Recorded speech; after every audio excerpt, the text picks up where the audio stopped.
it's Michael. Honda CB300R. I purchased it in March, picked it up April 5, and since put on 700 kilometers, which is what, about 450 miles or something like that. So I commuted on it, I rode it on weekends, and on the highways, on unpaved roads, on paved roads, on roads with really bad surface, which in Toronto there are plenty of those. And so I've got to know it decently. And so a quick review now. Rather than talking about numbers and technical specifications, which are in a way pointless by themselves, I focus on practicality, on the utility of the bike. Now, just to say quickly, it could be said that there are four types of riders.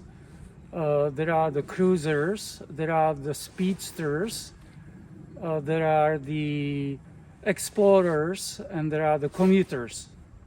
So this bike is definitely not for the speedsters. Personally, I would fall more into the explorer category. I like exploring roads, including light dirt roads, and going to forests, conservation areas, and so on. And I also don't need to speed and drive like crazy. I get the joy of riding from the landscape, from nature. So I don't need to speed. So for somebody like me, who on top of all that appreciates a very light, nimble, easy to handle bike, this is ideal. For speedsters, of course, this would not be appropriate. Speedsters need to reach adrenaline from their adrenals, and this bike, obviously 30 horsepower, 20 foot-pounds of torque, is not going to do it. It's not going to win any drag races. But so that it can easily keep up with normally flowing traffic on all sorts of roads, including highways. Here in Ontario, the speed limit is 100 kilometers per hour or 60 miles per hour on the highways, and 50 miles per hour or 80 kilometers per hour on the country roads. So 30 horsepower is plenty for it. All right, here merging onto a highway. I'm slowing down slightly on purpose just to show full acceleration for the merging. And so here I'm giving it full gas, and it's accelerating. It's okay. It's one has to plan it a little bit, but it's doable. It's not a big deal.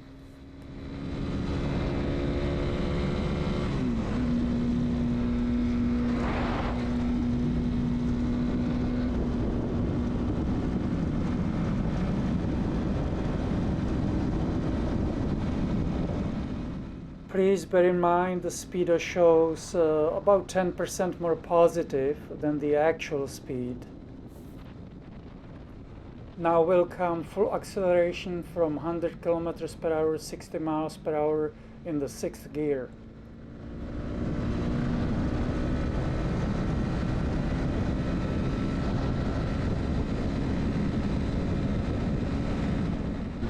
Now the same acceleration, but in the 5th gear.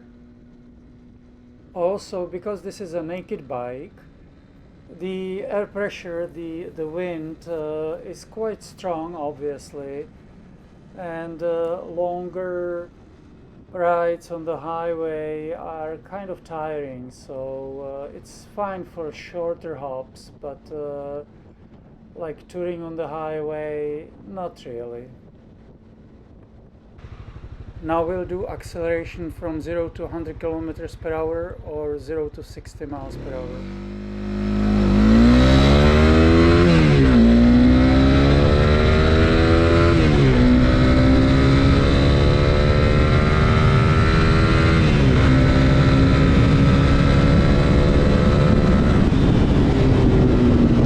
And for the other types of riders, like the cruisers, explorers, and commuters, in my personal view, this is a fantastic bike to consider. Of course, it's not perfect. No bike is perfect, and this is a $6,000 or $7,000 Canadian bike, plus all the fees on top. It comes to close to $8,000. So that's the limitation of the bike, of course. It's relatively inexpensive. All right, so a quick visual tour of the bike. Some things have been changed, some added. So the original Dunlop tires have been replaced with Pirelli 80/20 tires. The lights are all LED, all around, turn signals, everything. Brakes are ABS, of course, that's normal nowadays. Grip puppies, highly recommended, very nice. Just foam sleeves for the grips. The gas tank is 10 liters and so about 200 kilometer range, which is what, about 120 mile range, comfortable range, so nothing extra, but not too bad. In my view, the bike looks really nice, except for this pizza cutter at the end. Right now it's kind of balanced by the panniers. The panniers cannot be easily removed, so they are still staying there. And the rear rack is Hepco and Becker, and the pannier stays are SW Motec. They don't go well together, so the rear rack is attached using metal ties. So far it's been working well, and the rest is the shift lever is adjusted to its maximum gap to the highest position, so my big boots can fit. My foot is size 13, so my big boots fit underneath quite nicely. And now as to the dash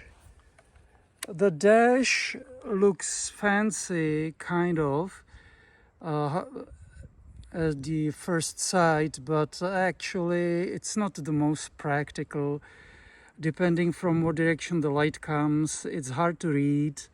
It has a lot of information, gear indicator and fuel gauge, and of course rev counter and speedo, and it has 2 trip meters, it has a stopwatch.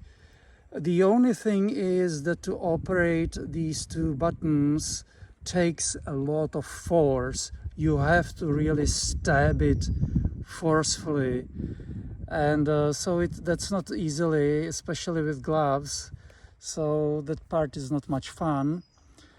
The mirrors, the shape is very good. They are a little bit too close together. The handlebars are not the widest, and but they present a clear view of what's behind, as in it's not vibrating. It's they are fairly steady even at highway speeds, but I can see my elbows in about 1/3 of the mirror, and I'm a thin guy, so a fat guy wouldn't probably have much of a view of the rear. Now talking about braking performance. We'll do emergency braking test shortly. I have no complaints about the braking itself, braking performance. This is not a sports bike, so the braking is adequate. It's nothing extraordinary. I am fine with it except for the rear brake.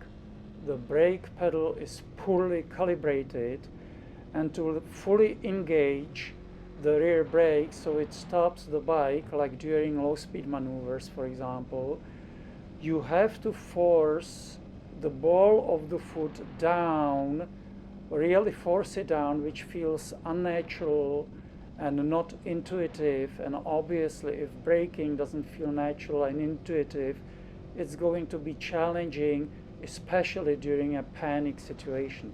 So here we go from 80 kilometers per hour, 50 miles per hour, do 0.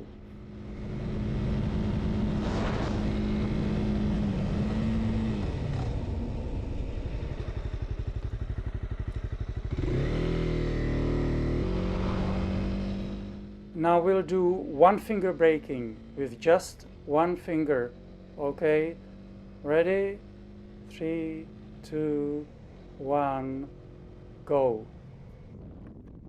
One just has to be cautious where this one finger braking is used.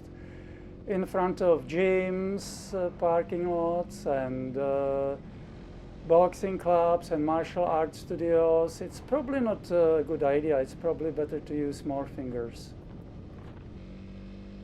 And the last braking test is using the rear brake only the brake pedal. So the plan is to put the bike into neutral, so it's just coasting, and then apply full force the brake pedal and see what it does.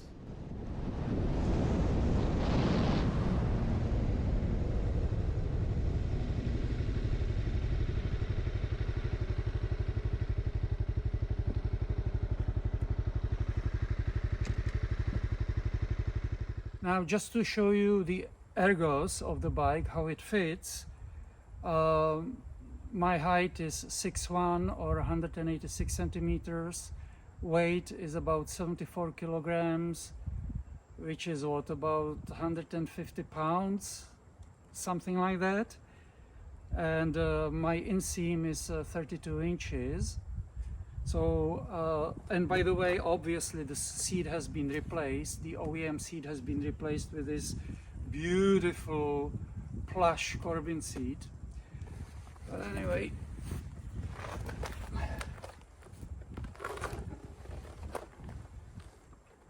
so as you can see, the seat is not the lowest. I think it's something close to 32 inches, 31 inches, whatever. As you can see, I can easily flat foot it. There is a nice bend in my knee sitting on it, so even quite shorter people shouldn't have any issues. And if I put my foot on the foot peg, there is a quite bend in the knee, but it's not bad. I find the riding position okay. It's quite comfortable. The handlebars are not very wide, but you can see there it's fairly upright. It's fairly upright.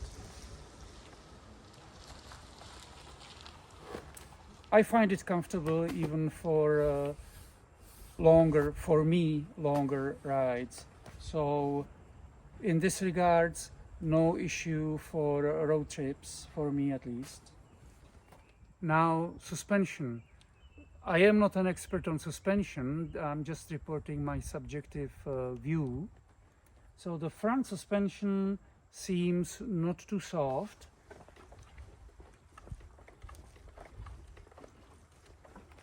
Not too bouncy, at least to me. It is not adjustable. And the rear suspension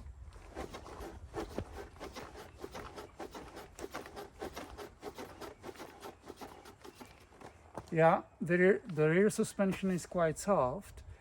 Now there is a preload setting that can be changed, but there is a special tool that needs to be used, a pin spammer, that the user manual says can be purchased from Honda. So it has 7 settings. The 1 is the softest one, 7 is the hardest one. Right now, by the default from the factory, it's on number 3, so it is softish. I actually find it okay. Obviously, it's not for off-roading. This is not for off-roading, but it absorbs bumps quite nicely, and still the road surface is communicated to me quite well, so I can feel every imperfection in the road. It's just not it's just well absorbed. Potholes and speed bumps, no big deal. Let's see how the suspension does over speed bumps. Alright, here comes a speed bump. Bloomp. No big deal. Another speed bump. Bloomp. No big deal. Aha! And how about speed humps? The mothers of all bumps. Alright. Let's set. Ready. Bonk. There are more to come. There are plenty of speed humps here. Well, not a big deal. My teeth didn't shatter. My bones didn't rattle. My brake didn't slosh around. It's all okay. The soft suspension has its advantages. Now, obviously, a huge advantage of a light bike like this, 150 kilograms or about 330 pounds, is that it is so easy to manipulate in parking lots and so on. So this is a dirt parking lot and it is slightly uphill that way. If I would be here on my F750 GS that I had last year, there is no way I could just take it off the stand and just push it up the hill like this. There is absolutely no way. I'd have to power walk it or wrestle it huffing and puffing. And this bike, so easily to handle, to back up, even when I put it on my foot, which I just did. It's okay, it's only 150 kilograms. It's not a quarter-ton machine like the GS. It's easy, it's fun. The lightness of the bike makes it so much fun to throw around. And every time I ride it, I cannot keep the smile off my face. And the slightest push on the handlebar makes the bike lean so easily. It is so much fun. Now about utility, because my type of riding is exploring, it's important that I am able to carry stuff. And of course, when I go on road trips, which I really enjoy, then at least 80 liters of luggage is what I need. So that's why I brought this stuff here, just to test how the bike can handle it with this setup. So this is a 55-liter Patagonia duffel bag. Each of these is about 15 liters, apparently slightly expandable, but let's say 15 liters, so 30 liters together, so that's 80, plus 7 liters in the Moscow Nomax tank bag, so 87 liters should be fine for self-supported road trips. So it is doable. It's just that one has to search the internet for appropriate accessories. Honda doesn't bother coming up with any usable practical accessories for these bikes. Oh, and one last mentioning about colors, the color of the motorcycle. In Europe, this bike is in 4 different colors: black, blue, red, and yellow. Here in Canada, it is only in this black. In the US, it's in yellow and black. I don't recommend black color for motorcycles unless there is absolutely no other way, because some people are susceptible to black color energetically, and the black color can block them or switch them, can block or switch their nervous system. And if you're in that state, you are much more susceptible to accidents and other mishaps. So changing this color is in the works. Changing it for yellow covers. That's going to happen soon. Just mentioning that if you have a chance, then I would really recommend going with a different color than black. And on top of the health benefit of a brighter color, black color is sometimes impossible to see on the road depending on the circumstances. Why would want to be as little visible as possible?